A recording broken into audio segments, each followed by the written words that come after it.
यवतमाळच्या वणी कृषी उत्पन्न बाजार समिती येथे धक्कादायक प्रकार समोर आला आहे।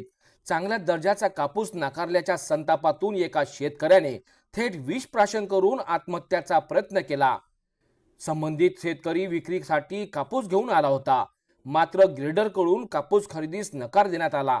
वारंवार विनंती करूनही दखल न घेतल्याने हतबल झालेल्या शेतकऱ्याने टोकाचे पाऊल उचलले।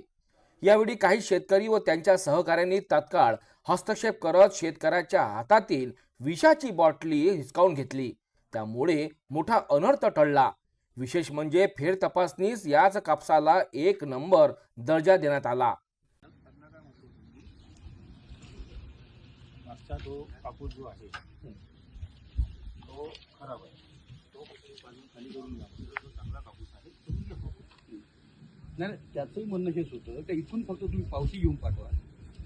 तिथं गेल्यावर जे काही ग्रेड भरल ते किंवा मग खराब आहे म्हणून सांगितलं त्यांनी, हो तुम्ही जर पाठवलं तिथं जाऊन तुमचं चेक करते ना। असं नाही का तुम्ही जो भाव दिला आहे तेवढा तुम्ही भाव देताय। तिथं गेल्यावर तो जो मागचा कापूस जो खराब आहे तो खराब कापूस निघाल्यावर त्यांची पूर्ण गाडी होती। तिथं त्याचं केलं असतं आपण, तिथं जाऊन बोलू आपण, तो विषय नाही आहे। पण आज त्या कास्तकाराच्याकडे 100 क्विंटल वाला माणूस आज 30 न 20 क्विंटल अंबत आहे, एक गाडी घेऊन येत आहे, बिना पाण्याने येत आहे। शेवटचा पाणी नाही, रिजेक्ट जेव्हा गाडी होत आहे खराब कापसामुळे, मला एक सांगा साहेब, पहिल्या दिवसापासून शेवटच्या दिवसापर्यंत कापूस बरोबर निघणार आहे का? मग त्याच्यामध्ये काही ना काही कवडी येईलच ना। विषय हा आहे का कास्तकार इथं आल्यानंतर इथून तुम्ही भारत भाव तुमचा तिथे जाऊन पाहणारा माणूस आहे ना, तो पाहिल्यानंतर बोलल का हा कापूस खराब आहे, हा ऐकून घ्या, जो खराब कापूस आहे तो बाहेर काढल, चांगलावाला कापूस विकून टाकल, जो भाव भेटल तो।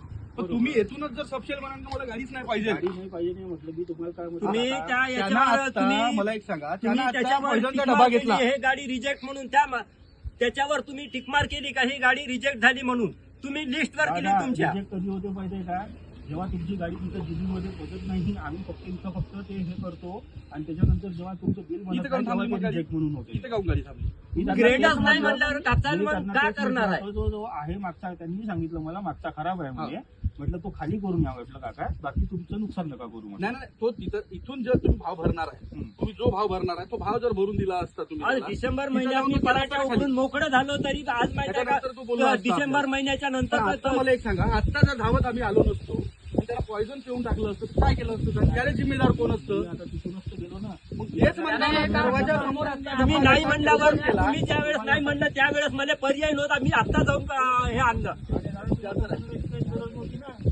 पण त्याच्या सांगत तो रडत आहे माणूस।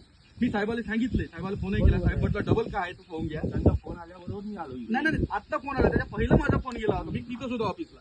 बरोबर, त्याच्यानंतर मग मी धावत येतो, मला साहेब आता फास्ट मध्ये तो खरं पॉइझनचा डबा आणला, आता पॉइझनचा डबा हिसकला सर्वजण। काय तुम्ही सांगा, एक तर माहिती का गव्हर्नमेंट मॅजिक घालता, एक तर वरून तुम्ही सुद्धा अधिकारी हे करून राहिले, तर आम्ही करायचं का?